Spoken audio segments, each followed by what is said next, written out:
When you sent me packing down in Green River Valley, I knew that if you couldn't, then no one would happen. Lost myself drinking. Hey, this is Adam with Mile High Stash, the podcast that asks what 5 albums you would take to a remote Colorado cabin in the event of a zombie apocalypse, armed only with food, water, and a crank-powered Victrola. Colorado is covered in snow right now, and it's really cold. I had to spend the night up in Nederland on Saturday after playing a show up there because the roads were so bad.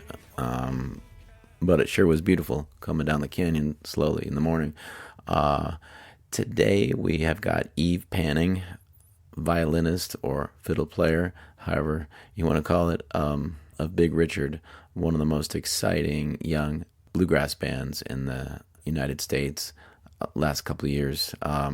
Bonnie Sims of Big Richard was one of my first guests on Mile High Stash. And then we also had Emma Rose and Dr. Joy Adams on. So Eve completes the Big Richard Pokemon set, Just before we sat down to talk, Eve told me the band was about to announce the departure of Emma Rose, actually. And it sounds like, a conscious uncoupling. Emma is on to different things, and Big Richard is on to a debut album coming soon, but not right away. Unfortunately for us who've been waiting for it. But I have a conscious uncoupling of my own to announce, actually. What I mean by that is that Mile High Stash is about to take an indefinite hiatus. It's been fun getting to know all the great guests and connect with so many listeners around the world, actually. I was surprised people listening in Iceland and Poland, and I have friends in Belgium and Scotland from touring there and visiting there, but I was surprised at some of the places that Mile High Stash became popular, which was really wild. But along with all the other work I do, Mile High Stash really sadly took me away from my partner, Michaela, and my daughter way too much, and prevented things like, date nights or weekends. I don't remember what a weekend is really, and it would be nice to do that again with my loved ones. Next week, we've got Mark Towns of Kind-Hearted Strangers, and then the final guest for the foreseeable future will be Taylor Sims, the awesome Taylor Sims, hopefully wearing a golf outfit, of the Bonnie and Taylor Sims band and Everybody Loves an Outlaw, whose song I See Red, I'm sure you know. And that episode will air Monday, November 13th.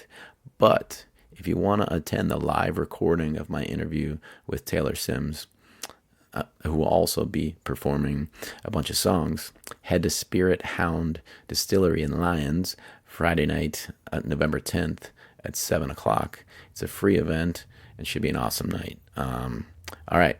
I will see you on the other side of my chat with Eve Panning of Big Richard. But first, a few words from our sponsor today, the Boulder Roots Music Project.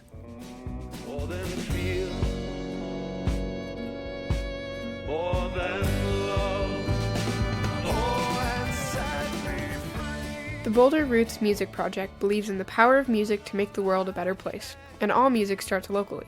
The Roots Music Project empowers artists and audiences to connect and create a thriving and inspiring local music scene. Based in Boulder, Colorado, the Roots Music Project's mission is to foster a DIY music scene with events such as concerts by local and national musicians, open mics, live interviews, and workshops. Head to rootsmusicproject.org for their event calendar and more information about this great Boulder nonprofit music incubator.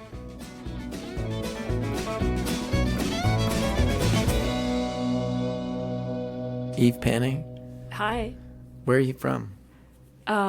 Originally? Yeah. I'm from Michigan. Where in Yeah. Michigan?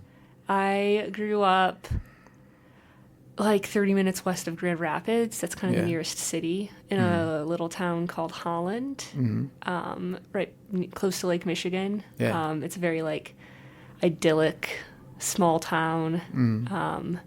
It's funny. It's like a little beach town in the Midwest. You know, Michigan has beautiful sandy beaches, and yeah, that's where I grew up. Well, in the summer. It In the must summer, really feel yeah, like a yeah, beach yeah. town. Like 9 months of the year, it's just cold and gray. But Yeah. yeah, Did you come from a musical family? I did. I grew up playing in a family band. Yeah? Yep. So my mom's dream before any of us were born was to have a family band. Wow. Yeah. What was the name of your band? Oh, we're getting into this right Yeah, away. yeah, Okay. The family band was called Fiddlefire. Fiddlefire? Oh, That's yeah. great. Yeah, And, I mean, I'm guessing you played the violin in the band. I did. Yeah. Yep. I played the violin. My older brother Luke also played the fiddle and guitar sometimes. And then my younger brother Josiah was a bass player. Wow. And then my mom, who started the band, she played rhythm guitar and the hammered dulcimer. Wow. Yeah. And my dad played the bones and recently took up the Cajun accordion. He played the bones? The bones, you know, like they used to use rib bones in cattle like way back when, but he's got a pair of carved wooden bones. Wow. He played. Otis Taylor just was sitting where you're sitting like a couple weeks ago, and he just, as an aside, he's like, I played the bones, but then I learned how to play the, what do they call it, mouth harp. And I didn't say, what are the bones? Because he just started talking faster. And that's really, does anyone still play that? My dad. Your dad still plays it? That's great. Yeah, I'm sure people do. I can't say. I don't know if I've ever really seen anyone play the bones though. Sounds like you got to know. bring it into the band. I guess so. Yeah. Yeah, I have a pair of bones. Well, you haven't. What am I doing? Yeah, really. Yeah. Yeah. I mean, I could see you gals on stage at Planet Bluegrass or something. Yeah. And just when everything gets to a fever pitch, you break out the bones. All of us bring out the bones. yeah. And So, do you call yourself a fiddle player or a violin player? I just think it really depends on what point of my life I'm talking about, or like the context. I'd say at this point I definitely feel like more of a fiddle player than a violinist. I grew up playing classically. Yeah. I went to school for I did violin performance and music ed. So that's definitely a really big part of my musical past. But at this point, when I first moved to Colorado, I just for fun I played in a little chamber orchestra, and I play in some wedding quartets and stuff like that. But for the most part, it definitely feels like things are more heavily fiddle at this point. Yeah. Some people say that it's just the instrument. You know, the difference between a bass and a doghouse bass is the difference between a fiddle and a violin, but then it's stylistic also. Yeah. I think it's it's the same instrument. You can play both styles. I might look for a different sound in the instrument depending on which one. Yeah. If I'm feel like I'm playing more violin or fiddle, but I use the same instrument in Wow. both worlds. Yeah. So when did you pick up a violin? I think I was 6 years old. My older brother started playing the violin. And so I was just insistent that I needed to play the violin too. Yeah. Yeah. So every time we would drive past the music store, I would ask my mom am I getting my violin today? And then eventually I did. Oh. So yeah. I was the same way with the drums, and when I was 9 years old, Like, I guilted my parents so bad all the time because I said that's all I want to do. And they were afraid that I would go down the wrong path. Did you? Yeah, for sure. Yeah. I mean, they probably were afraid I'd have long hair and tattoos, so like, there's that. But then on Christmas Eve, they played a trick on me. Had me open up all my presents, and I was like, thank you, you know, and kind of bummed out. And then they said, we're going to go to midnight mass, but you should go upstairs and get something nicer on. And I went up, and this red drum set was all set up. Oh, wow. That was the best. That's just so exciting. Yeah. I bet when you're 9 and have just been dreaming of that. Yeah. So was it easy to learn? Was it something, you felt like it was your calling and you wanted to pick it up and then you instantly could play it, or did you go through the squeaky phase? Yeah, I'm sure I went through the squeaky phase, but that's why you start when you're 6 on the violin, because I didn't care as much. Well, my parents, I vaguely remember, I think they got me a violin when I was 4 or 5, and it just wasn't going so well. I don't think I was probably ready for it at that point, or didn't have the right teacher. I don't even remember.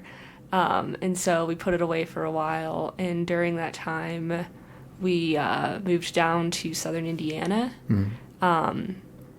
And we lived pretty close to Bloomington, and they had the IU Young Violinist Academy down there.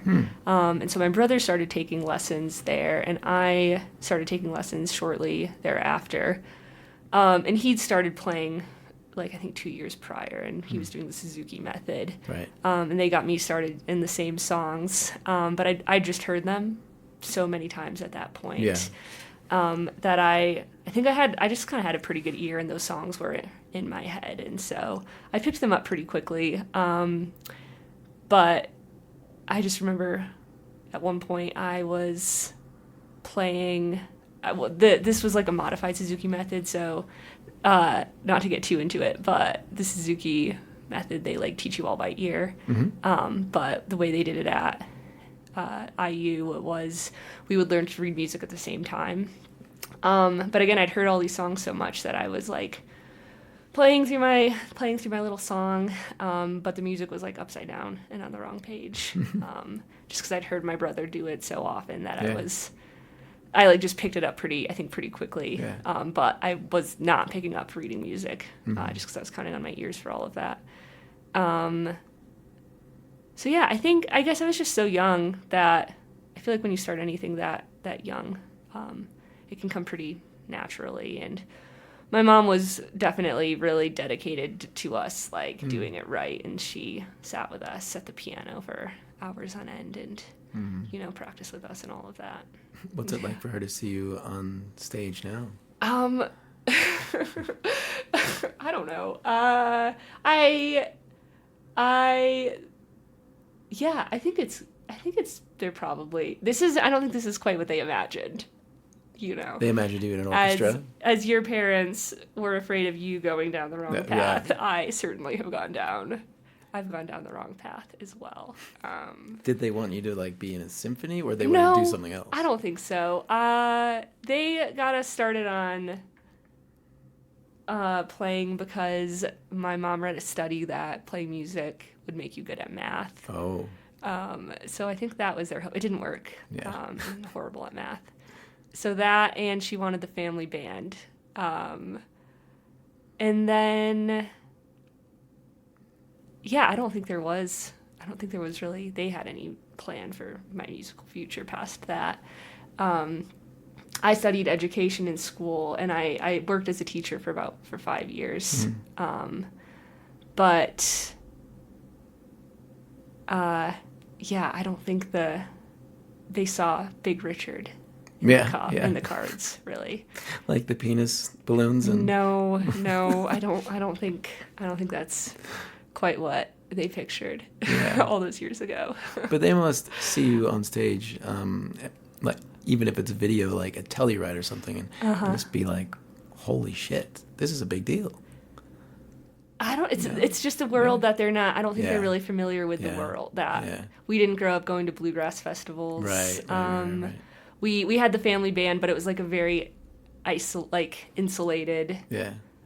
thing. We lived in southern Indiana for a while, and we started playing. We sort of got into folk music down there, and then we moved back to Michigan, and we played a lot of contra dances, and we played a lot of ladies' aid societies and a lot of Yeah. churches. Yeah. I know you talked to Joy also. Yeah. Joy and I kind of bond over this because we were both homeschooled with the family band Yeah. and a super religious Yeah. background.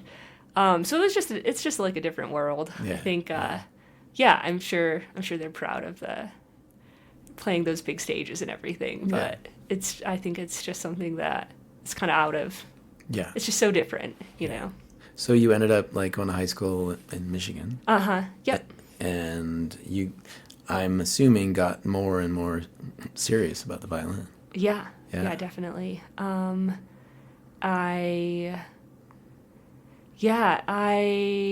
played I took lessons, throughout middle school, high school. And we had a great youth symphony in the area in Grand Rapids. So I was definitely serious about that.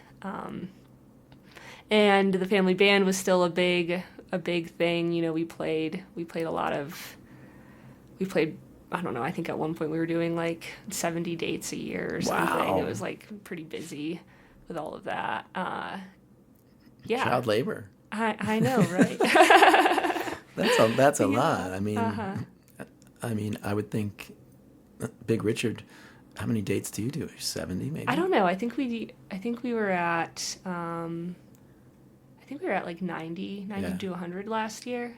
Yeah. Yeah. And when I was a kid, it was we just played most weekends. And You then weren't we flying would to do Mexico? a little. No.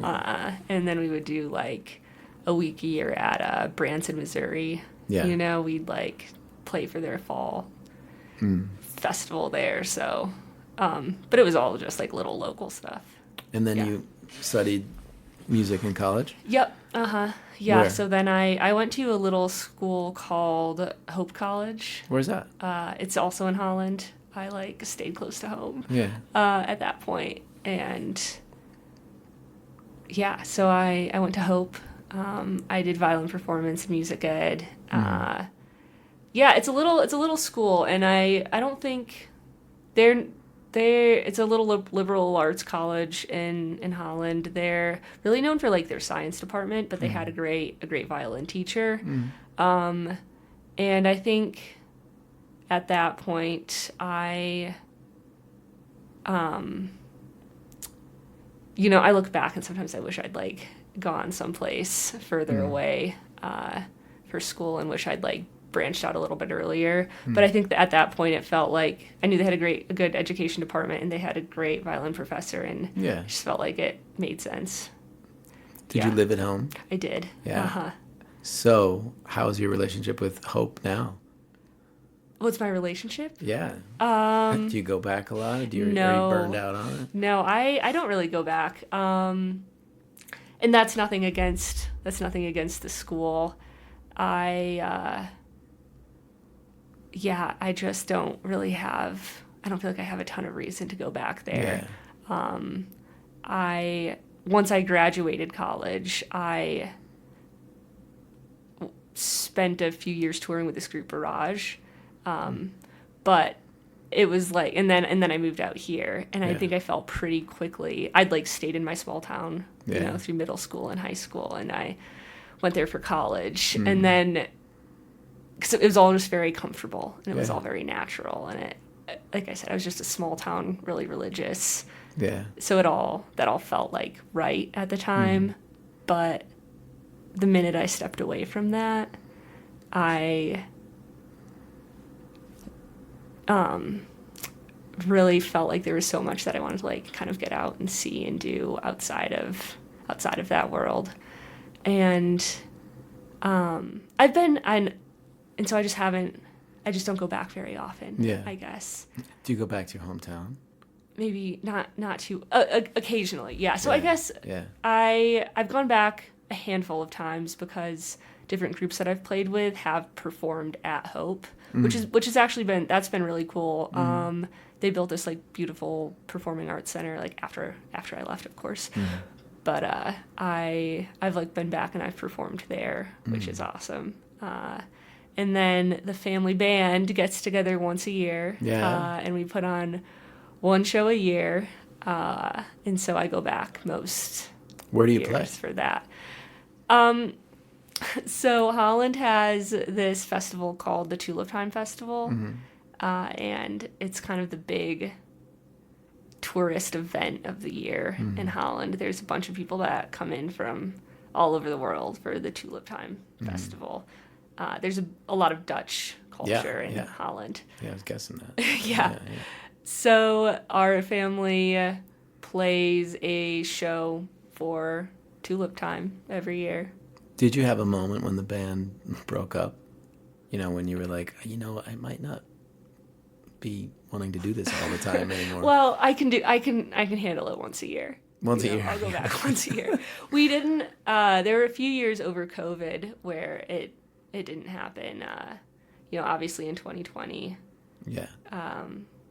And 2021 they canceled the festival, and then in 2022 we were supposed to play it, but I don't know if I came down with COVID. I never tested positive, but I got so sick that week that I didn't make it back. So there were like 3 years in there where we didn't have any gigs. Yeah. But so I don't think that we really don't play together often anymore. Yeah. But we're still like a family, and this is a way that we connect, I guess. So. But was there a time when some of you might have wanted to, continue and just keep going further with that band, and you were like, I think maybe not?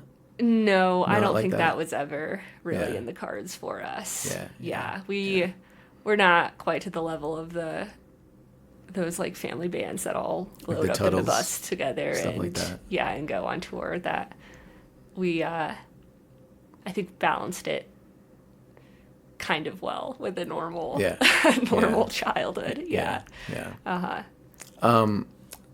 So you finished college, and it sounds like you knew you wanted to get the hell out of town. You wanted to go find yourself. I grew up. I think the first kind of foray into the larger world was happened like the year before my senior year of college. I worked at a dude ranch in Wyoming. Wow. Which is funny because I guess it's still very small and isolated, but it's far from home. It's far from home. Yeah. So I worked at a dude ranch up in Wyoming, and just kind of fell in love with being out west and fell in love with meeting just like different types of people, I guess, because we'd have guests come in and out all summer, and so I worked there my senior year or during college, and then immediately after college. And it was at that point I think that I was like, I really have to do something different. Like I can't just get a teaching job in West Michigan and stay there and live that life. So while I was out there, or maybe it was during my senior year of college, there was this group called Barrage. That was like a classical crossover group that I'd listened to as like a little kid. What's the crossover? Classical and bluegrass? No, classical. It's all, they call it classical crossover, but we did like pop covers and like world, quotation marks, like world music, So I auditioned for that my senior year of college, and I got that job. So that was like a really awesome experience for me at that point, because I was probably gone 10 months a year touring. We toured really heavily internationally and like through the States and like just North America.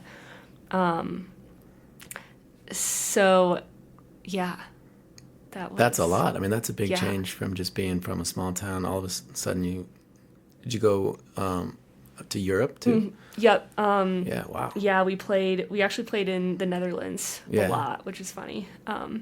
And then A lot of tulips there too. a lot of tulips Yeah, there too. yeah. Yep. I'd walk into a few tourist shops and I was like, these are all the same knickknacks Yeah, that we right, sell at right. home. So we spent some time in the Netherlands, in Germany, France, and I think that's it. So yeah, I played with them for 2 years. We toured a lot. Yeah, we played a lot of like, there's a lot of theaters and like great performance series was kind of our thing. And then we also did a lot of educational outreach stuff. Yeah. So a lot of working with students. But yeah, I And met you a weren't lot of playing really, in the little bars that me and Brad played in Belgium and in Holland. With a wooden stage and everybody smashing their beers together. No, that sounds fun though, honestly. That sounds great. Touring in the Netherlands was, especially like the scene that we were in, which was mostly like, seated theaters. Yeah. They're so reserved. Mm. They would all just sit there Yeah. and Appreciate. a very gentle, nice little applause. Yeah. So it was fun being there, but it was definitely not rowdy at all. Very, very reserved. They're so honest though too. We did a cover of this Dutch song. Van Dach's Road, I think it's called. And people would come up to us and they'd be like, "You're Dutch. Your pronunciation is so bad." And I'm like, I know. Where were you living So at that honest. time? At Michigan. Where was still? I living? Yeah. Yeah, technically, I guess I still lived with my parents. Yeah. I was just gone most of the time. Right. So I'd go home maybe for a week, like every few months, and unpack and repack and then leave again. And then there must have been a point when you decided I gotta go to Colorado. Yeah. So the barrage touring days for me came to an end. Yeah, and I had a few months where I was pretty uncertain about what my future would look like. I went back to Michigan for a little while, and then I didn't know what I didn't know what to do next. I applied for a bunch of jobs, like in Michigan and elsewhere. I went back to Wyoming for a while and worked there for a few weeks, or a little bit of that summer season. And I drove to Nashville because I was like, maybe I'll move to Nashville. I had a bunch of friends out there. But I was there during, what's the country music festival called? Oh, gosh. There's a big country. I showed up that week and I was just like, I can't do this. I actually don't want to be here. Yeah, and then I got a job in Colorado. So Teaching? Yep, teaching. Where? In Wheat Ridge. Yeah. Yeah, at a Waldorf charter school Wow. out there. Did you live in Denver? I've lived a few places around here. I lived in Park Hill for a while, and then I moved up to Lyons for a few months. I really loved being up there. Yeah. Yeah, and then I currently live in Arvada. Was Lyons where you became a part of the music community? No, that happened when I first moved out here. I didn't know really anybody when I moved out to Colorado, and I didn't have any intention of like playing music. Yeah. Even I didn't know.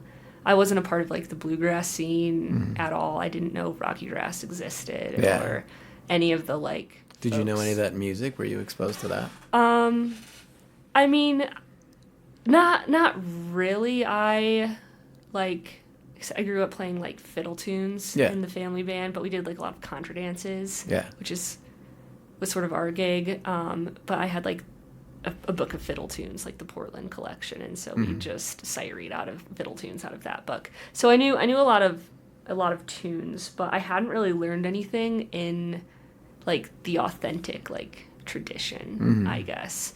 So I moved out here, and I was like, I know, like, sure, I've like listened to Alison Krauss. I know bluegrass exists, and so I just didn't know anybody, and I was kind of desperate to like make some friends and meet some folks, and so I went to I just like found online some like bluegrass picks. Yeah. You know, there's a pretty active like scene.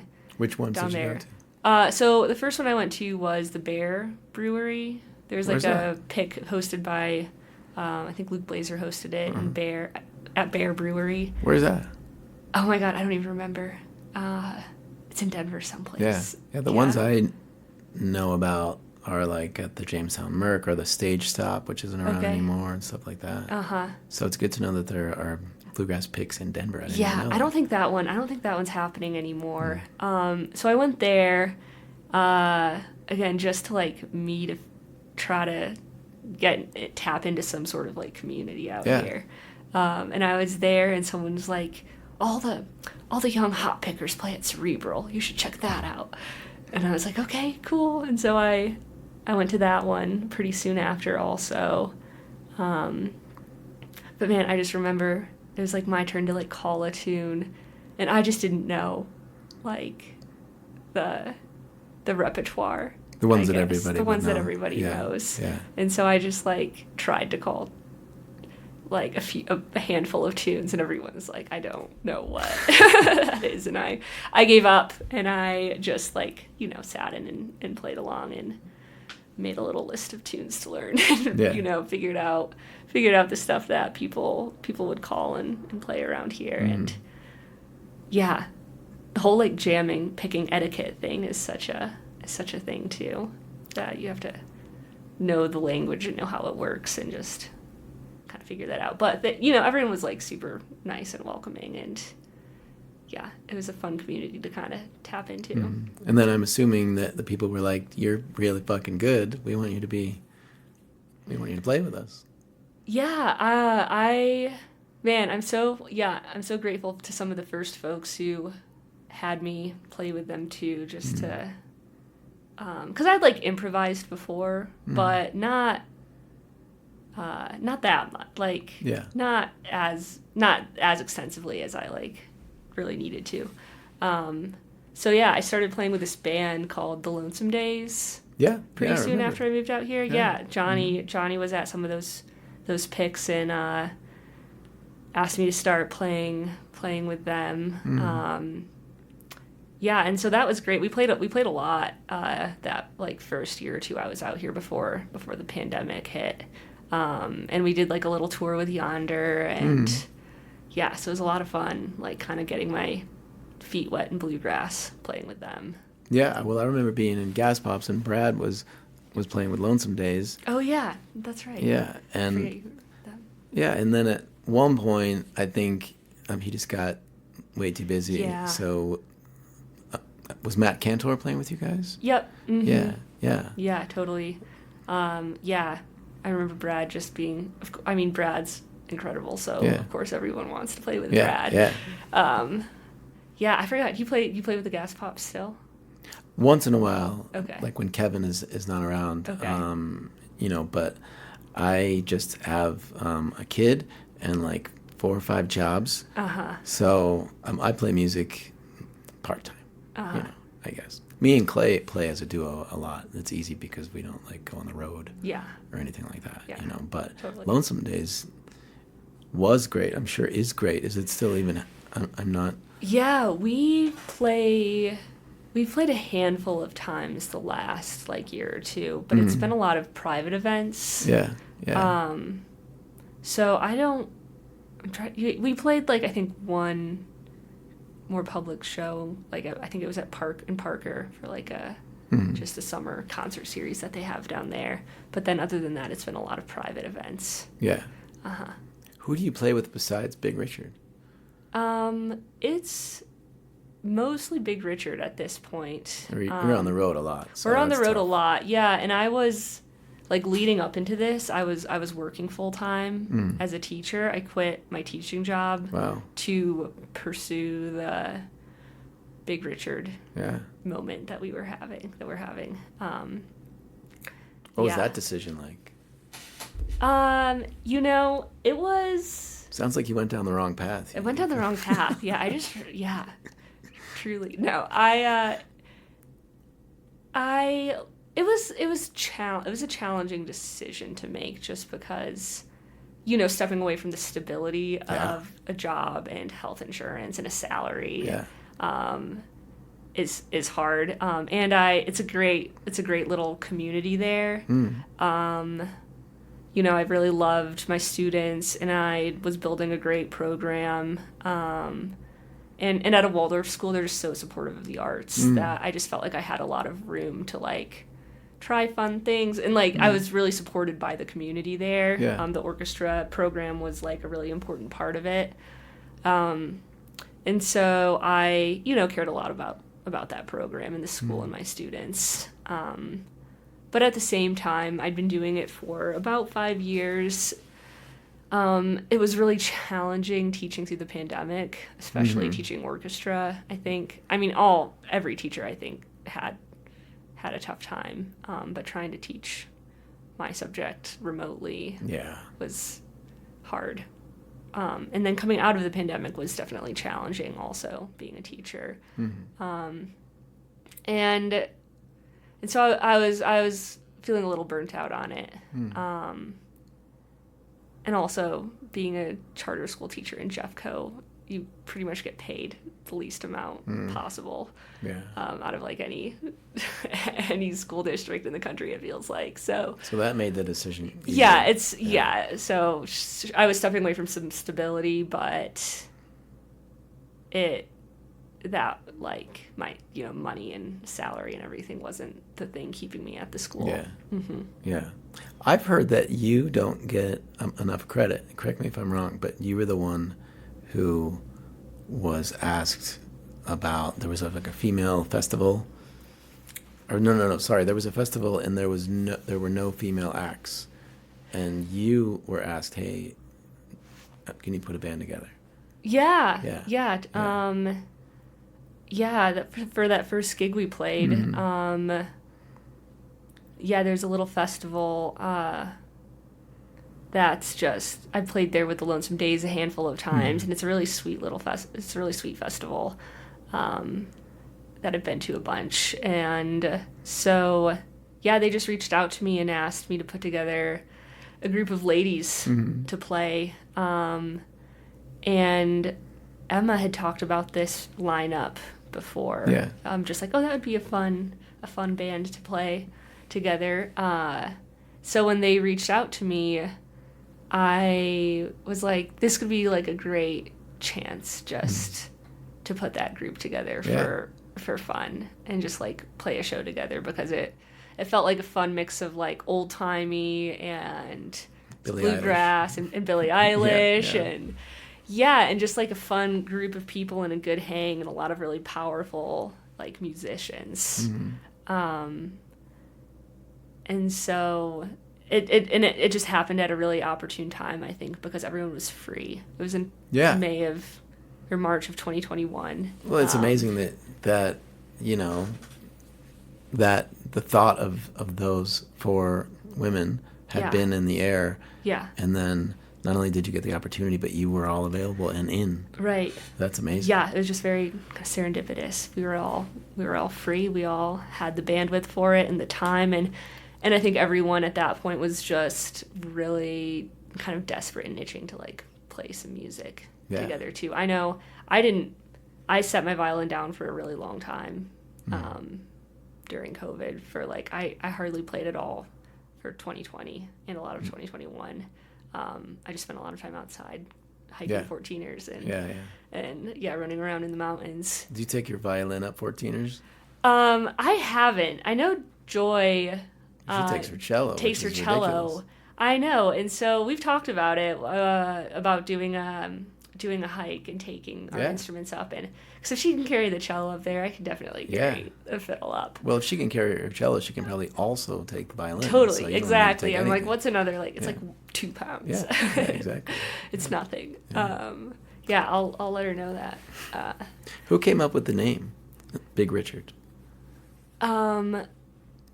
So we were originally the Spirit Dicks of the Rocky Mountains. Oh, yes. Is Yeah. that what you billed yourself as for that first one? For that first one. Well, we were first like the Ladies of Bluegrass. That's just the name we threw out, and then we got together and actually, it took a little while to get a rehearsal together because we were trying to rehearse outside because it was still pretty intense at that point. And then we kept having snowstorms, and then people kept having COVID exposures. So we just were like playing it really safe. And we got together the first time and we just had like a really awesome time as a group. And I think it was there that we decided that we were going to call ourselves the Spirit Dicks of the Rocky Mountains, which is, problematic and not a name that we would want to like actually. It was like a little joke, a one-off thing. Like, oh, we're a group of ladies in a sea of men with a lot of like big dick energy. So then after those first shows, when things felt really, really good, and it got like a lot of attention and a lot of buzz sort of right away, and we decided we wanted to keep playing. I think it was Bonnie's husband, Taylor, who came up with Big Richard. Because we wanted something that still sort of captured that energy, but just, went over the right heads. That's perfect. Yeah. Yeah. So let's fast forward a little bit in a minute. But I know you got to go up to Fort Collins. So I'm looking at the clock. Oh, and I don't want to keep you here all night. No, it's good. That's actually to see... Joy has her other project, Salome Songbird. Right. And I've been really wanting to... Yeah. I've like heard little clips of them like just on social media, and it's really good. It sounds so good, but every time they've played, I've had like a commitment, or I've been traveling, or I just haven't been able to go. So I'm hoping to catch their show tonight. I also want to see her. She has like a metal project. It's like heavy metal bluegrass. Half Pelican with her husband. I actually played. I played a gig. It was me and Joy, and then I think Sean McCulley. Oh, I can't remember his last name. He was playing drums. So I like filled in for Andy. It was so fun. It was around St. Patrick's Day, so we did a lot of like Irish tunes. Yeah. But I borrowed Andy's electric fiddle and pedal board, and Joy had her electric cello, and it's so fun. Nice. You should catch that one too. Yeah. Her and Andy do that. Okay, so this is the really stupid question that I ask everybody. If you were stranded in a remote Colorado cabin in the event of a zombie apocalypse, and you had nothing but food, water, and a crank-powered Victrola, what 5 albums would you bring? Adam, I hated this question. I think it's because there's just so much to listen to. So my mind will change tomorrow. Yeah. And so this is today's list. Okay. This is today's list of albums. That's the only thing that exists. Which will be different than tomorrow's list of albums, which will be so different probably than the list of albums in a year or two. Yeah. So do you want all of them? All of them. One? Let's do it. Rapid fire. So this is in no particular order. Probably Carrie and Lowell, Sufjan Stevens. Oh. Somewhere in the desert, there's a forest and an acre before us, but I don't know where to begin. But I don't know where to begin. Again, I lost my strength completely. Oh, be near me. Why that one? Because it's cloudy outside right now, and I feel nostalgic and a little sad and melancholic, When did you get turned on to him? Sufjan Stevens was the first, show that I ever went to. I grew up going to a lot of, sort of fiddly things and like, you know, the classical music world. Like we were involved in that. But when I was 18, like my freshman year of college, that's like the first time I went to a show, which was a little Like late, a rock but, concert. well, I don't know if I'd call this like a rock concert. Compared to but what you compared to what I was Yeah. used to. My first show where I like stood up and listened to Yeah. music with people my own age. Yeah. You're like, people are standing. This Wow. is crazy. Wow, there's other like people my age. It's not just all, you know, seniors. Um, And it stuck Yeah. with you. yeah. And yeah, I guess that music is just, well, actually, so Sufjan, he went to Hope College also. Oh, yeah? He's from like that part. So people definitely like listen to his music in Michigan and obviously other places also. But something about it just feels like really reminiscent of like how Michigan feels Yeah. to me, I guess. Well, like- that'd be good with the zombies at your door. You think of home. I know, you yeah, exactly. That's Think of good. home while I'm stuck in Yeah. a cabin. Yeah. Yeah. Okay, number 2. Jacob Collier, Jesse Volume 3. I don't know this. You gotta tell me about it. Okay. It was up for Album of the Year like Really? a year or two ago. I am not. But then Wow. Taylor Swift won instead, which is fine and more power to Taylor Swift. It's fine. Mm-hmm. Yeah. So what does it sound like? Oh, I don't even know. It sounds like an alien.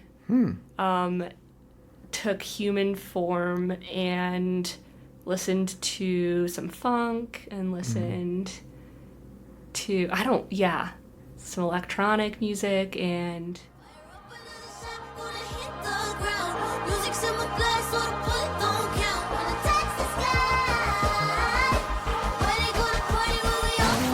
Come alive, keep it up on us, humanize, enterprise. Galvanize, stabilize, revolutionize, polarize, empathize. Everything is alright, stop right, moonlight, now I'm gonna make it right. So that would give you some solace and peace in the no, apocalypse. I don't think it would give me solace and peace. I think that in the event that aliens like show up, I could be like, hey, Take me with you. check this out. Like, I don't know. I feel like I could use it for some sort of bargaining power Yeah. or something, Yeah. you know? That's great. And also, it's really like, I think I could, I don't necessarily put it on for solace and peace, but it's like, it's very like busy and Yeah. active and just like interesting in a really like, I guess sort of, I don't know, maybe like intellectual way. It's just like, I feel like I could listen to it a bunch and still find interesting stuff to like pick out. I'm excited to Yeah. check it out later. Yeah. Yeah, great. Okay, number 3. Hell Among the Yearlings, Gillian Welch. Oh, yeah. Yeah. Yes, my husband's gone to Bowling Green, do some business there. Then came through that bottom down and grabbed me by my hair. Can't buy your ghost is gonna wear them rattling chains. But when I go to sleep at night, don't you call my name. Was she a big influence on your band and on you No, in particular? I'm like being more like a little more new to this. Yeah. Like the bluegrass and folk world. I didn't listen to any Gillian Welch until like, the last few years. Yeah. But You gals do at least one of her songs. Oh, right? yeah. So I Yeah, definitely would yeah. say it's a big influence now. Yeah, yeah. And on Big Richard, we do a few Gillian Welch songs. Yeah. But I just, I feel like that album, the songs are so good. They're so, Yeah. that's a horrible descriptor, but It's very accurate. they're so powerful and like the stories in them feel, I don't know, it's really powerful. And I just feel like I listen to those songs. Caleb over and Meyer over. is a Gillian Yep, Welch song. Yeah, I yep. mean it's haunting and it's these narratives that just completely draw you in from the second. Yeah, exactly. Yeah. Yeah. Yeah. Okay, number 4. Okay, this is where I started really debating between a few different albums. I had to just like throw some classical music Yeah? onto this. And one of my favorite like symphonic pieces has always been Scheherazade. I don't know. Rimsky-Korsakov. The orchestration, it's just so like lush and beautiful, and yeah, I just love like Rimsky-Korsakov, how he orchestrates stuff, and the melodies are so beautiful.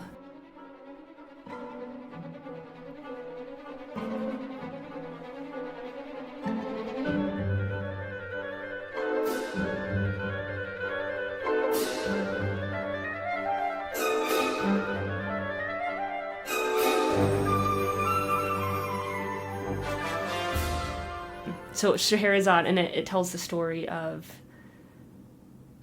Scheherazade who,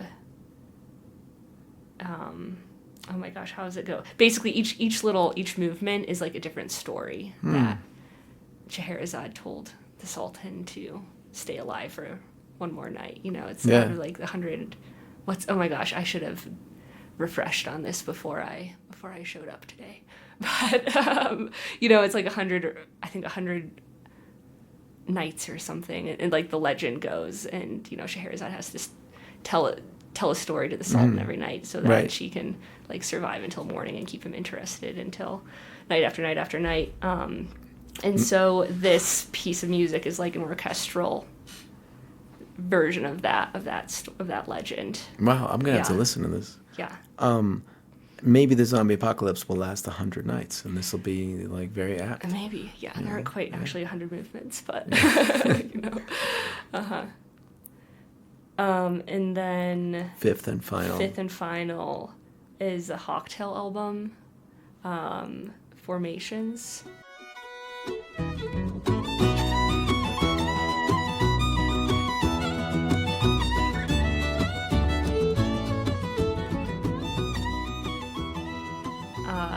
Tell me just about this. Love those fiddle tunes, those tunes that they wrote.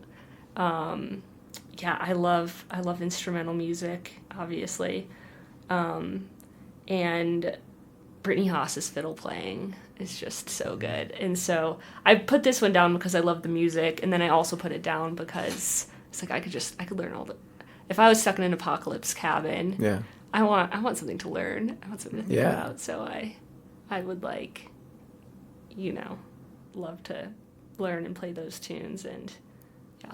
Well, everyone's allowed to bring one item, so it sounds like you would bring your fiddle. Oh, one item? Yeah, I guess so. I guess I'd bring my fiddle. I'd have to think about that. Yeah. Have you heard the Tyler Childers? Oh, yeah. Fiddle album? Uh-huh. It's actually, like, he learned. I don't know if he learned in order to make that album, but it's amazing, you know, when somebody is not known for an instrument and they say, here's my album where I play that instrument. And, you know. Yeah, Tyler Childers' albums were, like, contenders for this also. But, yeah, Tyler's awesome. It's been cool being able to see him live just at some of these festivals. He doesn't like phone it in at all. Never. He's there. No. And he's like, yeah, you know, he's preaching up there. He's such a powerful performer, which is funny because I think I've heard folks talk about how they feel like he doesn't have like the stage presence necessarily that they would expect. He uses his hands a lot, but he doesn't like move his body around. No, and it's just, I think that's what I really appreciate about it too. It feels so like authentic and genuine. Yeah. He always sounds like he's going to lose his voice. It's like, how do you keep singing like that and not lose your voice? Yeah, he's not like putting on a show. He's just like giving it everything and singing his songs. Yeah. Uh-huh. So I heard that, you know, okay, this is the fast forward part. So you, as Big Richard, you know, you guys had such a impact so quickly and such an amazing response, not just in Colorado, but then these videos. The one where Joy is singing a Greasy Coat, and you're in a studio, maybe it was in Longmont or Lafayette or something. I mean, it seems to me that talent buyers saw these around the country and just said, we want this band. And you didn't have an album. You still don't have an album. You have a great live album. I listen to it with my kid a lot, and it's incredible. But I've heard that you're writing fiddle tunes for the album. Yeah. How many? How many? Yeah. Oh, I guess I don't know how it'll all break down Yeah. exactly. Because I think the vocals and the harmonies are such a huge and powerful part of what we do. I've probably written 5 or 6 fiddle tunes that we're working in at this point. A few new ones right now. And do you know that there will be instrumental songs on the record? Okay. Definitely. Great. Yeah. So I've got a few tunes that we've worked up, and then a few new ones we're working in, and Joy's written some really beautiful instrumentals also. That Side Canyon's one of them. That's on the Live from Telluride album. She'd written that before we got together as a band, and so we performed that one at Telluride. So there's a handful of instrumentals because, I think the vocals are a huge part of what we do, but we also all come from backgrounds that, and the whole tradition, I guess, is fiddle tunes are big and all of it. But Joy and I come from classical backgrounds, and so I think love just instrumentals. Yeah. What's it like to have such success and play, these major festivals, and then, you're doing great playing clubs and theaters around the country, but to not have an album yet and make an album when you already have a following. Make a debut album when you already have a following. It definitely feels like there's some pressure on that. I think when people show up to these festivals, we have the Live from Telluride album, but that has a few originals on it, but it's a lot of covers because we were so new as a band at that point. And so every time we show up and we play a festival, I know it's going to be the first time that people are hearing a lot of the original songs that we have. And so it's really exciting to play these places and see them really buy in and really appreciate those songs. Because I think there was a little bit of it felt musically really powerful, but initially when we first got a lot of momentum, we were like, what's our sound? Though? We're playing a lot of good music that's existed already. So what do we create together? What songs are we gonna write? And so I think if it was a little nerve-wracking to step up to that and hopefully write music that still grabs people. And I think it has in a lot of the festivals that we've played. But yeah, we'll just see how people respond to an album. Yeah, well, I mean, I said hi to you all backstage at Rocky Grass right before you went on stage, and you came out and did some covers. You did a Fleetwood Mac song, which was really cool. Oh yeah, and you threw in originals that I'd never heard, and hopefully will be on the album. And the response was amazing because the songs were great. They were just as good as everything else you were doing. Thanks. Yeah, Rocky Grass felt really special.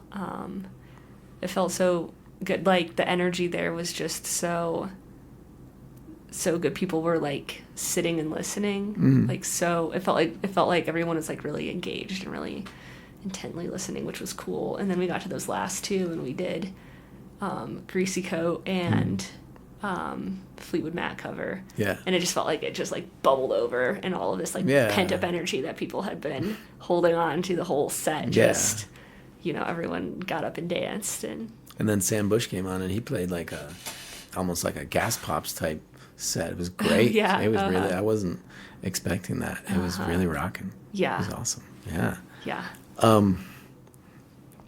Has your mind been blown, like, ever since you moved to Colorado, and especially in the last couple of years, you know, just being turned on to music, that if you had stayed, like, graduating from Hope and then getting a teaching job in Michigan, maybe you wouldn't have been exposed Oh, to it would be, yeah. Oh my gosh, my life would look so different. I think I'd be a really different person. Yeah. You know, I think I moved out here about 5 years ago, and I think, or 5 or 6, and I think, the last like 6 years have just brought a lot of personal change. Stepping away from that really like small town religious life. It's, I mean, I don't think I realized that there was music out there and like the instrument that I play, you know, fiddle. There's like, I came out here and there's such a active scene, you know, there are like so many people my age playing music that I felt like I could tap into and relate to. And there's people who are stoked about going to shows, you know. Yeah. That's just like wasn't a thing that I had really experienced like until I moved out here. Yeah. You know.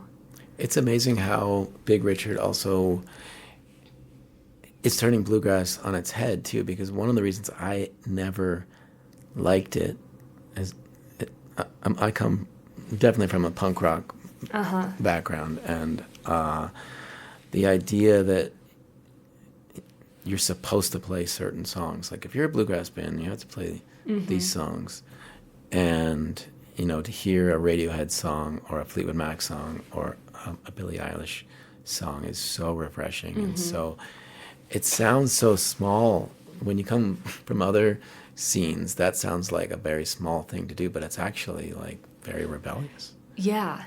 I know. I really like appreciate that too, because I don't really feel like a bluegrass musician. I don't feel like I'm really a bluegrass fiddle player. There's just such a distinct like sound to that. Yeah. You know, and sort of like licks and solos and like, sort of what people gravitate towards. And that's never really what I really like appreciate it when I hear like really awesome like bluegrass fiddle players. Yeah. But I know, and we're playing a lot of bluegrass festivals, and we do a few like more bluegrassy sort of songs, but I don't really feel like we're a bluegrass band, which is great for me. Yeah. Like I said, this isn't like really how I play the fiddle. Yeah. But and just in the instrumentation and everything too. I mean, it's like cello, mandolin, fiddle, bass. You know, we don't have a guitar, we don't have a banjo, we don't have that sound.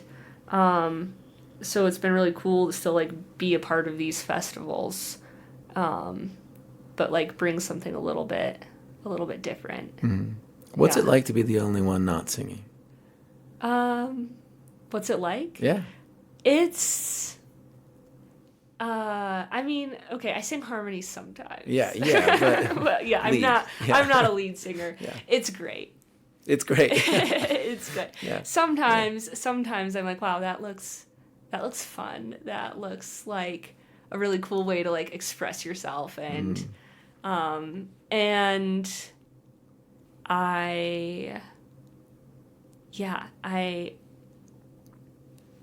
but I'm not much of a singer, you know. I didn't grow up singing. I just am pretty happy playing fiddle. That's my voice. You feel free. Yeah. Yeah. Yeah.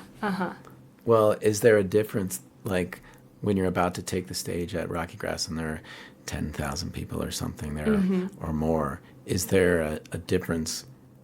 As a drummer, I feel when everyone is going out, it's like I'm supposed to be holding it down and having fun, but then there's the person who's, you know, whether it's the Clay Rose or the Joy or Bonnie, the person who is actually conveying the song to everybody, is there a little less pressure?